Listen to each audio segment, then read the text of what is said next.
Olá pessoal, seja bem-vindo mais uma vez aqui no nosso culto online.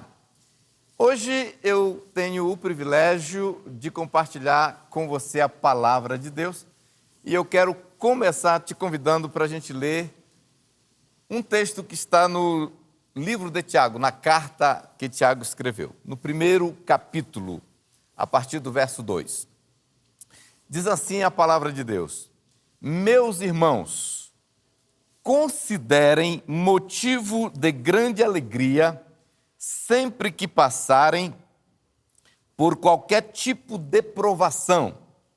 Quero chamar a atenção para esta frase: passarem por qualquer tipo de provação.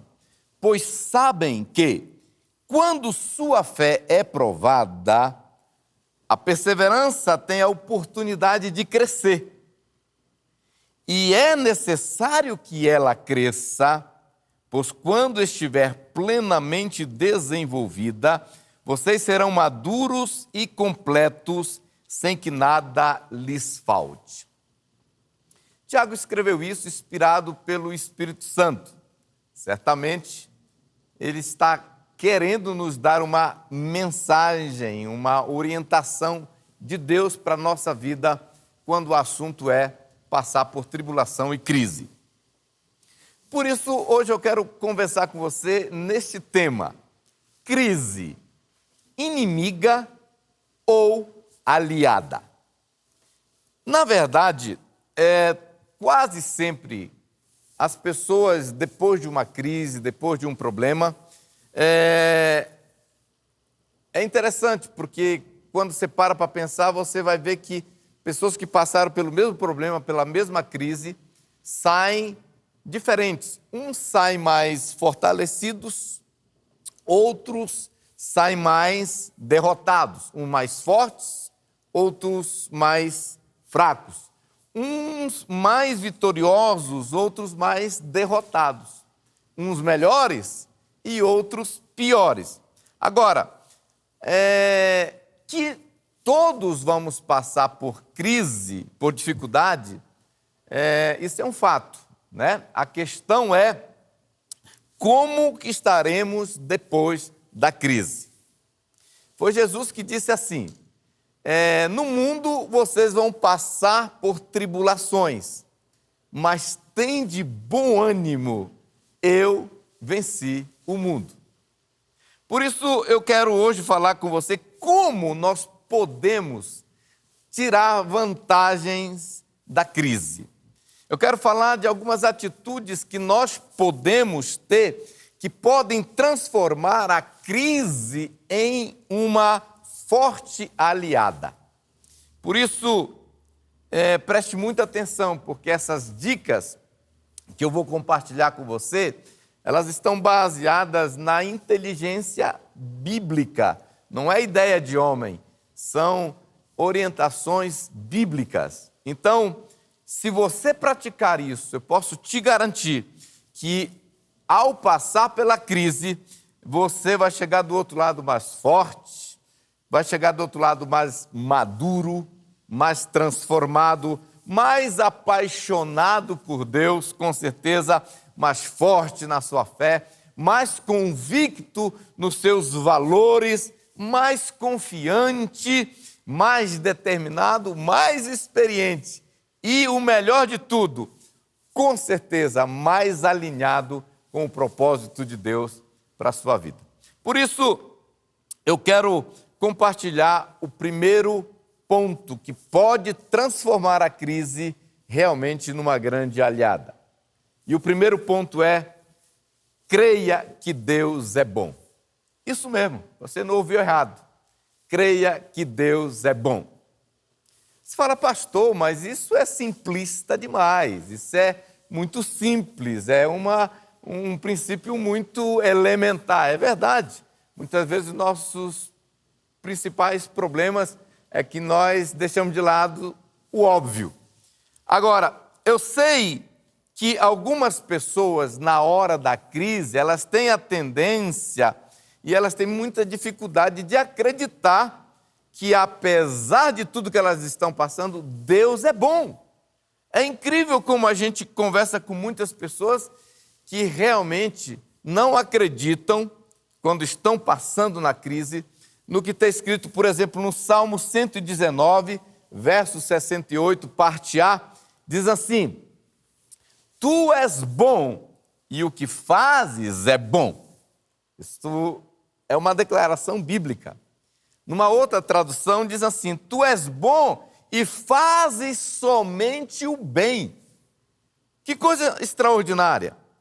Infelizmente, uma das primeiras tendências, como eu já disse, do ser humano, quando ele está passando pela tribulação, no meio da dor, da perda, da crise, é culpar Deus. É colocar aquilo na conta de Deus. Isso é um grande erro. Na verdade, acreditar assim só piora as coisas. Eu sei de pessoas que ficaram com raiva de Deus e ainda estão até hoje, porque alguma coisa negativa aconteceu, uma fatalidade, uma perda, uma dor. Agora, deixa eu dizer algo para você.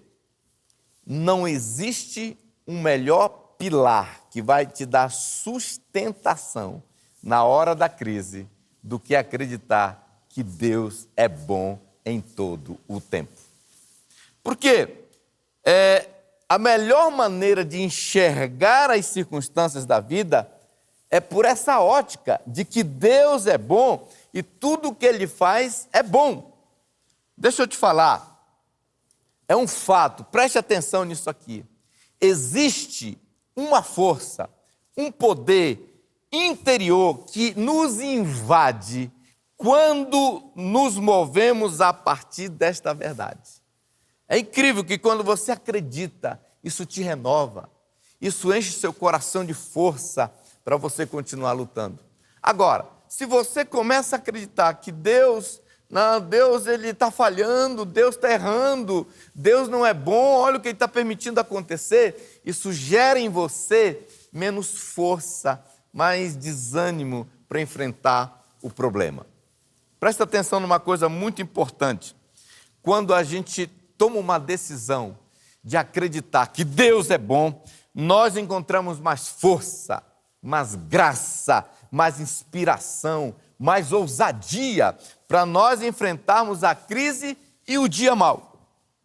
Agora, acreditar que Deus é bom não significa que não haverá perguntas sem respostas.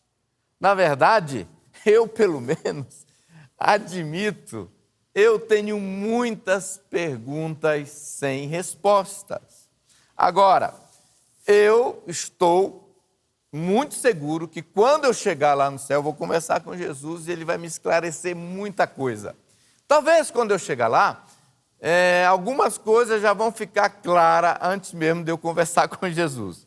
Agora, o que não pode porque temos perguntas temporariamente sem resposta, que isso deve anular a verdade de que Deus é bom. Só porque nós não temos resposta para algumas perguntas, não quer dizer que Deus não é bom. Agora, acreditar que Deus é bom, quando tudo vai bem, qualquer ateu dá conta. Agora, acreditar, confiar e falar assim, Deus está no controle, minha vida está nas mãos do Senhor. Quando tudo está mil maravilhas, qualquer religioso e até pessoas sem religião pode falar isso. Eu quero ver quando a nossa fé está sendo testada, quando nós estamos no meio de uma crise, quando estamos passando por tribulação, quando nós estamos sendo esticados, quando a batalha se torna renhida. Aí que eu quero ver. É nessa hora que a essência do que realmente nós cremos vai ficar manifesto. É importante nós entendermos uma coisa, queridos. Crer que Deus é bom, crer naquilo que a Bíblia diz que Deus é bom, não significa que nós não podemos, por exemplo, chorar. Tem muita gente que confunde isso. Fala, se ele tivesse fé, ele não estava chorando. Claro, eu creio que Deus é bom em todo o tempo, mas eu sou humano, né? Então, isso não quer dizer que é errado, que é pecado, que é falta de fé chorar. Perguntar, por que Deus? Não é errado. Sentir saudade de pessoas que nós perdemos, viver o luto. Aliás, eu acredito que nós precisamos aprender a viver o luto. Eu já passei por vários lutos, já perdi pai, já perdi mãe, já perdi irmãos, pessoas muito queridas. Nós temos que viver o nosso luto, mas nem por isso podemos começar a falar que Deus não é bom. Querer ficar sozinho, talvez vai ter um momento no meio da crise que você quer ficar sozinho. Talvez você vai até querer orar para Deus. Deus, se for possível, passa de mim esse cálice. Jesus fez isso sem nenhum problema. Pedir para Deus fazer alguma coisa, isso é normal. Sentir tentado para desistir, isso é normal. Todos esses sentimentos só provam uma coisa: nós somos humanos. Então, não confunda a humanidade com falta de fé. Isso é muito importante. Agora, o que nós não podemos é, no meio dessa crise, duvidar da bondade de Deus. Deixa eu falar algo para você, meu querido, preste atenção nisso. A nossa fé não está nas circunstâncias, mas em Deus e em sua palavra. Nós precisamos acreditar. A nossa fé não está nas circunstâncias, está em Deus e na sua palavra. E Deus não mudou porque as circunstâncias mudaram. Deus não mudou porque as circunstâncias mudaram. Ele é bom quando tudo vai bem e Ele continua sendo bom quando tudo vai mal. Então, esse é um ponto muito importante. Uma revelação que me ajuda muito a lembrar e tomar posse e me agarrar nessa verdade que Deus é bom, é a declaração que Paulo fez em Romanos. Olha o que está escrito em Romanos 8, 28. Diz assim a palavra de Deus: sabemos que todas as coisas cooperam para o bem daqueles que amam a Deus, daqueles que são chamados segundo o seu propósito. Tem mais uma tradução. Diz assim: sabemos que tudo quanto nos acontece está operando para o nosso próprio bem, se amarmos a Deus e estivermos ajustados aos seus planos. Há uma outra tradução que eu gosto também, que diz: sabemos que aos que amam a Deus, todas as coisas cooperam para o bem, operam junto, para o bem, a saber, aos que são chamados segundo o seu propósito, na tradução brasileira. Agora, presta atenção numa coisa aqui. Em outras palavras, o que Paulo está falando aqui, inspirado pelo Espírito Santo? Em outras palavras, tudo que acontece conosco, Deus faz cooperar, trabalhar, conspirar para o nosso bem. Tudo Deus usa. Não quer dizer que Deus causa. Não está dizendo que é Deus que faz. Não está dizendo que é Deus que promove ou provoca, ou que faz aquilo acontecer. Mas a promessa é que Ele faz cooperar para o bem daqueles que amam a Deus e que são chamados segundo o seu propósito. Agora, olha só o que é muito importante nós entendermos. O que dificulta nós crermos nessa verdade bíblica, sabe o que é? É o fato do nosso conceito de bom quase sempre é muito diferente do conceito de bom de Deus. Ou seja, o que nós achamos que é bom para nós, muitas vezes não é necessariamente aquilo que Deus acha que é bom para nós.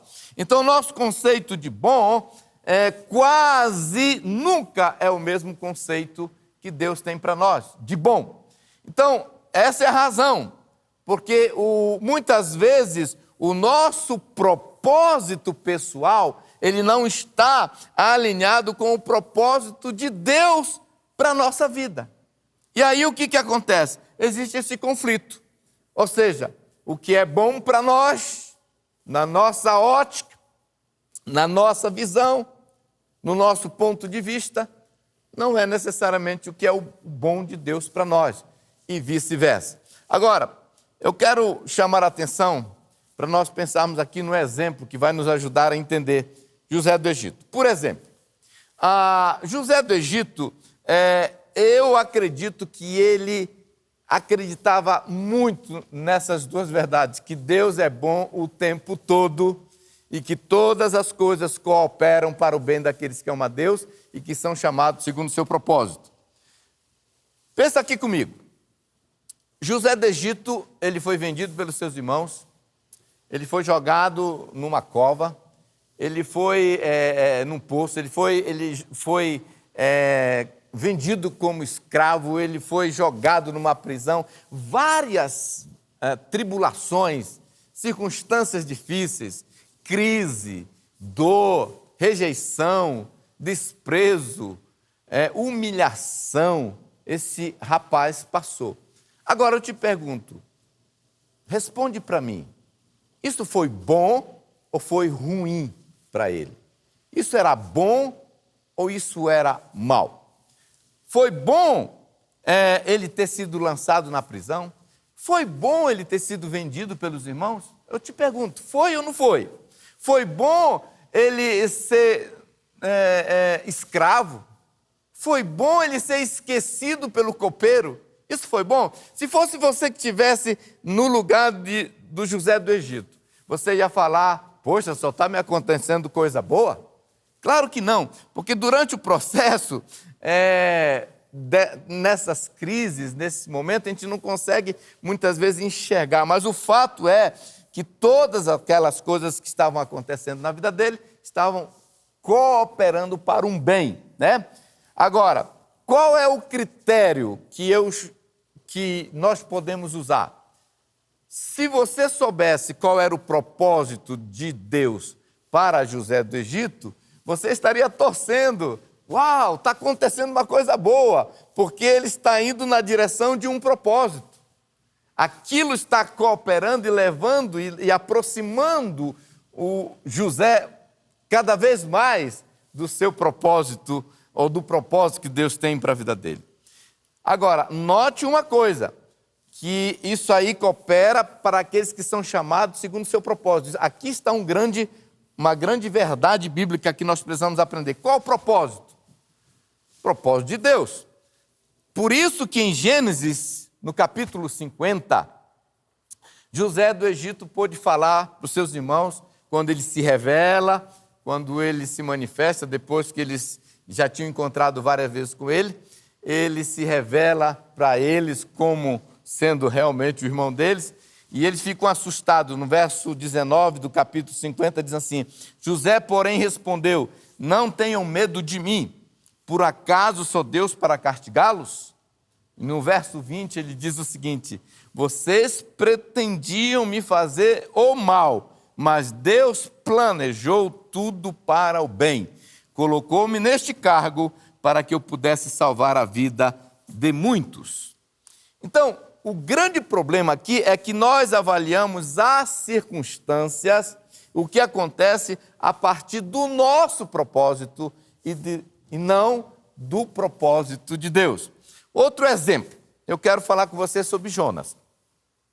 Eu te pergunto, Jonas, aquele profeta fujão, qual era o propósito de Deus para Jonas? O propósito de Deus para Jonas era Nínive.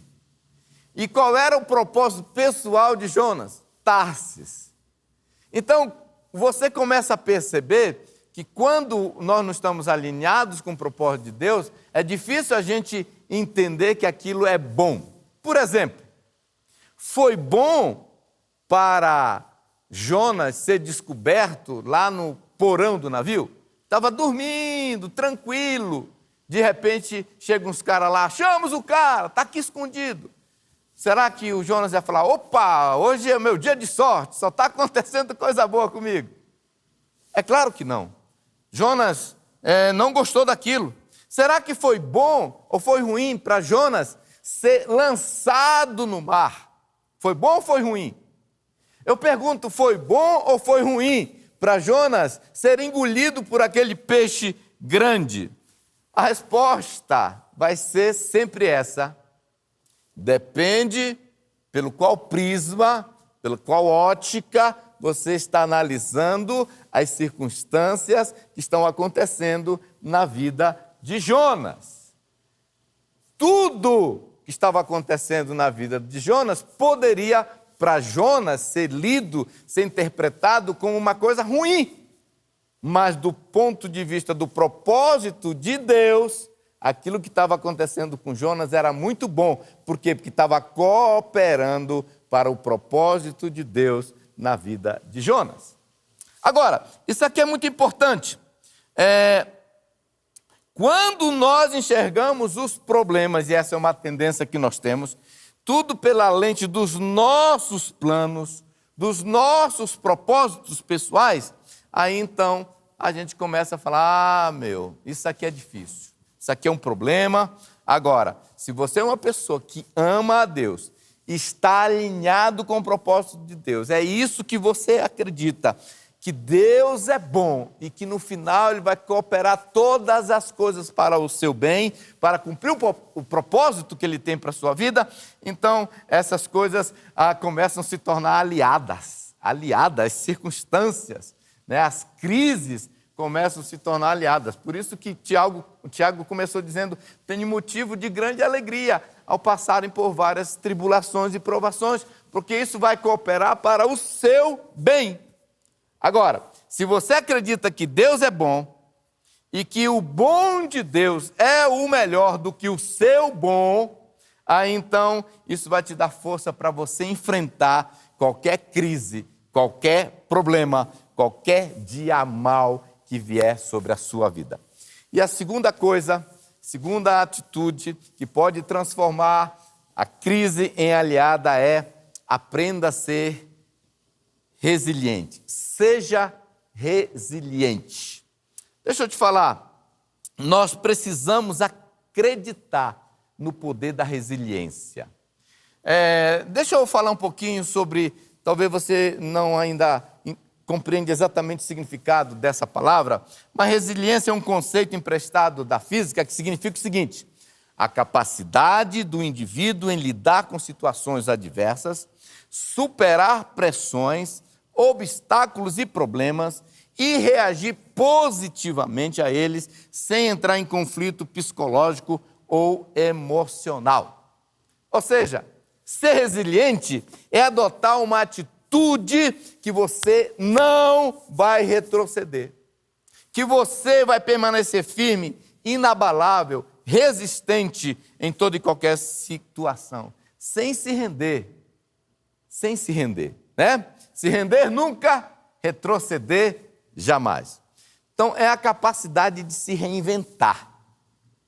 Ser resiliente é a capacidade de se renovar, de tirar forças no meio da tribulação. Um cara que ensina muito para a gente isso é Davi. A Bíblia diz que ele reanimou-se. E pensa numa tribulação difícil. Ele reanimou-se no Senhor, apesar daquela circunstância. Isso é ser resiliente. É ter força para dizer, eu não vou desistir, né? É um fato que somente na crise podemos ver o nosso nível de resiliência, o real nível da nossa força, da nossa bravura, da nossa fé. Há um texto em Provérbios, capítulo 24, que diz assim, Provérbios 24, 10, fala assim a palavra de Deus. Eu vou ler na linguagem de hoje e eu vou ler outras traduções também, eu gosto, porque várias traduções traz mais revelação. Quem é fraco numa crise é realmente fraco, diz a Bíblia. Na outra tradução diz assim, se te mostrares frouxo no dia da angústia, a tua força será pequena. Outra tradução diz: se enfraquecer no dia da adversidade, minguada é a tua fé. Outra tradução diz: se te mostras fraco no dia da angústia, a tua força é pequena.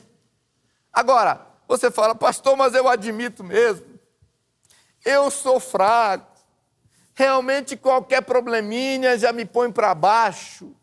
Olha, nem precisa ser uma grande crise para revelar o tamanho da minha fé, o tamanho da minha força, ela é minguada mesmo. Então, querido, eu quero te desafiar a ser resiliente, ter uma posição. Lembra de Joel, no capítulo 3, no versículo 10, ele diz assim: diga o fraco, eu sou forte. Diga ao fraco, eu sou forte. Isso é muito importante. Isso é resiliência. A verdade é que a crise, ela revela não somente o tamanho da nossa fé, mas o tipo de fé que nós temos.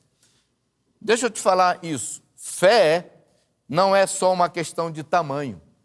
Fé também é uma questão de tipo. Existem muitos tipos de fé. Às vezes as pessoas falam assim: eu não tenho fé. Isso não é verdade. Pensa em algo que não é verdade. Todo mundo tem fé, algum tipo. Porque existe a fé natural, existe a fé sobrenatural, existe a fé em Deus, existe a fé em um chá. Eu sei pessoas que acreditam que se tomar aquele chá vai ficar curado. Isso é fé. Existe a fé dos demônios. A Bíblia diz que o diabo crê e treme. E existe a fé nos demônios. Você sabia que existe a fé do tipo, e essa quase todo mundo tem, o nome dessa fé chama-se medo. O medo é uma fé, é um tipo de fé. A Bíblia diz: aquilo que eu temia me sobreveio. Pensa numa fé que funciona. Essa fé sempre funciona. Quando você crê, através do medo, você atrai aquilo para a sua vida. Outro tipo de fé é a fé negativa. Tem muitas pessoas que ela tem muita fé. Ela tem muita fé que vai dar tudo errado. Ela acredita que não vai dar certo. Ela tem muita fé. E tem outro tipo de fé. Sabe qual? A fé do ateu. O ateu, ele acredita de todo o coração que Deus não existe. São tipos de fé. Agora, a pergunta é: que tipo de fé e qual o tamanho da sua fé? Você só vai saber a resposta disso na crise. Presta atenção, a crise não somente revela o tamanho, mas também o tipo de fé que nós temos. O que importa, lembre-se disso, o que importa não é a crise, nem o tamanho da crise, mas como nós agimos durante a crise. Isso é resiliência. O que importa não é o que a vida me impõe, mas o que eu faço com que a vida me impõe. Isso é um fato. Há um velho ditado, eu gosto desse ditado, que ele diz assim: não podemos controlar os ventos que sopram sobre o nosso barco, mas podemos ajustar as velas para chegarmos ao nosso destino. É exatamente isso que uma pessoa resiliente faz. Ela ajusta as velas para chegar no seu destino, adaptando-se e agindo com flexibilidade diante da conjuntura diversa. Isso é postura de resiliente. O resiliente, ele adota a crise como aliada. Para onde que o vento está soprando? Então ele arruma a vela. Sabe o que acontece? Muitas vezes ele chega mais rápido lá naquele porto que ele está querendo chegar. Deixa eu te dizer uma coisa. A resiliência tem a ver com as respostas que eu entrego no meio do vendaval e da crise.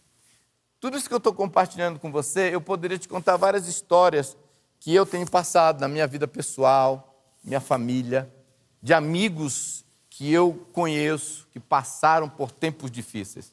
Mas eu quero sempre embasar na palavra de Deus. Eu gosto do que está escrito em 2 Coríntios 4, a partir do verso 8, 9, que diz assim, 2 Coríntios, olha o que Paulo escreveu: de todos os lados somos oprimidos pelas dificuldades, porém não somos esmagados. Isso é resiliência. Ficamos perplexos porque não sabemos a razão de certas coisas nos acontecerem, mas não desesperados. Eu gosto do versículo 9 que diz: somos perseguidos, mas não abandonados. Somos abatidos, mas não somos destruídos. Isso é resiliência. É aquela determinação de que nada vai me separar de Deus, nada vai me separar do propósito. Por isso que Paulo escreve em Efésios, no capítulo 6, verso 13, o seguinte: portanto, tomai toda a armadura de Deus, para que possais resistir no dia mau e depois de teres vencido tudo, permanecer inabalável. Na linguagem de hoje ele diz assim: por isso, peguem agora a armadura de Deus, que Deus lhe dá. Assim, quando chegar o dia de enfrentarem as forças do mal, vocês poderão resistir aos ataques do inimigo e depois de lutarem até o fim, vocês continuarão firmes sem recuar. Isso é resiliência, a Bíblia nos desafia a isso. E a terceira coisa que eu quero falar para você, que pode transformar a sua crise em aliada, é: faça decisões certas. Nós precisamos aprender. Gente, fazer decisões certas já é importante em todo e qualquer tempo, mas principalmente em tempo de crise. Eu gosto muito dessa frase que diz assim: são as decisões feitas no meio da crise que fazem o diferencial no final da crise. O pastor Ebi tem falado recentemente uma ilustração que eu amei, gostei demais e eu tenho aprendido. Ele diz que ele compara como se todos nós representássemos um carro numa autopista, né? E de repente nós estamos ali, cada um no seu carro, branco, verde, azul, amarelo, e nós estamos na estrada correndo e de repente a gente entra num túnel. E esse túnel é extenso, é a crise, é a pandemia, é a dificuldade. Agora, é muito importante entender que a resposta às decisões que eu faço dentro do túnel vai determinar como eu saio desse túnel depois de um tempo. Por quê? Eu posso acelerar, eu posso desacelerar, eu posso ultrapassar, eu posso reduzir, ficar atrás de um outro e lá no final, muitas vezes o resultado é bem diferente do que quando nós entramos. Então, leve essa ilustração para a sua vida e pensa assim: o que eu estou fazendo agora? Quais são as decisões que eu estou fazendo no meio desse túnel? Quais são as escolhas que eu estou fazendo agora no meio da crise?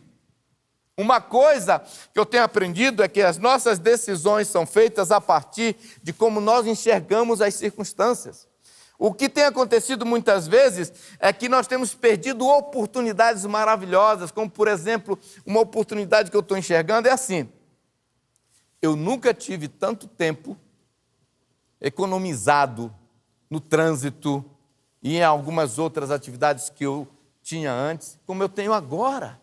O que você está fazendo com esse tempo? Quais são as decisões que você está tomando? Tudo isso vai fazer uma grande diferença. Como é que você sai dessa pandemia, dessa crise? Outro ponto muito importante: o que eu enxergo determina a decisão que eu faço. Se você enxerga nos problemas apenas problemas, essa percepção vai te levar a um tipo de decisão. Agora, se você enxerga nos problemas oportunidades, né, escondidas, essas perspectivas, essa ótica vai te levar a outro tipo de decisão. E posso te garantir, toda crise traz dentro dela, escondidinho, algumas oportunidades, e somente aqueles que têm essa visão de ver, de garimpar essas pepitas no meio da dor, no meio da crise, sempre tente enxergar as oportunidades escondidas nos problemas. Isso é inteligente. Sempre seja seletivo no meio de tantas vozes. É tanta gente dando opinião. Se você entrar no YouTube, meu irmão, tem gente falando um monte de coisa. Agora, sempre haverá diversidade de opiniões e discussões diferentes no meio da crise. Analise com cautela todas as alternativas e as opções e sempre escolha as melhores. Então, a decisão do que crer, em quem crer, né? É sua. E a Bíblia diz: crede nos seus profetas e prosperareis. Então, quem você vai ouvir, quem você vai seguir, live de quem você vai assistir, que livros que você vai ler, tudo isso vai fazer uma grande diferença, né? Quem que você vai consultar, quem é seu conselheiro, como você vai usar o seu tempo, tudo isso são decisões que vão fazer grande diferença. Tudo isso são escolhas que nós temos que fazer. Aliás, já estamos fazendo. Deus nunca vai impedir de nós usarmos o livre-arbítrio para fazer escolhas. Aliás, usar o livre-arbítrio é um direito que nós temos.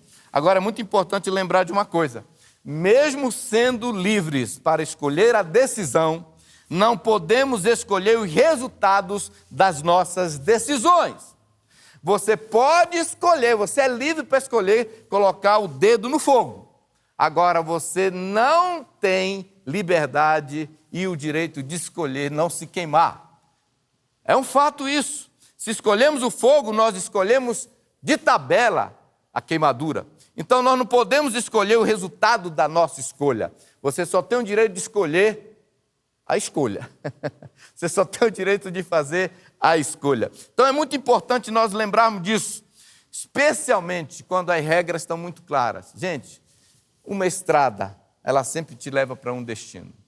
Isso são escolhas. Existem muitas estradas. Não adianta você tentar pegar aqui a estrada de São Paulo para Curitiba e achar que vai chegar em Brasília nessa estrada, porque é complicado. Não vai acontecer. Graças a Deus, tem retornos. Se você acha que está tomando decisões erradas até agora, você já jogou fora bastante desse tempo, já fez algumas decisões erradas, retorne, faça as escolhas certas. O que escolhemos fazer e o que escolhemos crer durante a crise vai determinar como vamos sair do outro lado. Se ela vai ser inimiga ou se ela vai ser uma aliada, a decisão é sua. Então, para concluir, eu queria levar você a pensar o seguinte: creia que Deus é bom em todo o tempo. Seja resiliente. Faça decisões acertadas. Eu posso te garantir, quando tudo terminar, você vai ver a diferença entre você e aqueles que ignoraram esses princípios. Eu quero hoje fazer uma oração por você. Eu quero orar para que esta crise se torne um trampolim na sua vida. Eu quero orar para que esta crise se torne realmente uma aliada, uma ferramenta poderosa de te colocar em vanguarda. Deus vai te levar a experimentar coisas novas e diferentes. Não importa o que já aconteceu. Não importa se você está vivendo um luto. Não importa se você está vivendo uma crise financeira. Acredite, Deus é bom. Mantenha-se firme. Tome decisões acertadas. E Deus vai te honrar. Vamos orar. Pai, muito obrigado pela Tua palavra, que eu sei que não volta vazia. Eu quero colocar esse querido, essa querida que nos acompanha neste culto online. E eu oro que o Senhor venha abençoar a sua vida. Enche ele de fé, renova a sua força. Dá, Senhor, a habilidade de fazer as escolhas certas. Senhor, eu repreendo esse espírito que quer enganar, fazer ele acreditar que o Senhor não é bom, porque o Senhor é bom e tudo que tu fazes é bom. E eu declaro essa pessoa agora liberta para tirar vantagem e transformar essa crise numa aliada que vai cooperar para o bem, para viver toda a grandeza do teu propósito, em nome de Jesus. Amém. Amém. Que Deus te abençoe.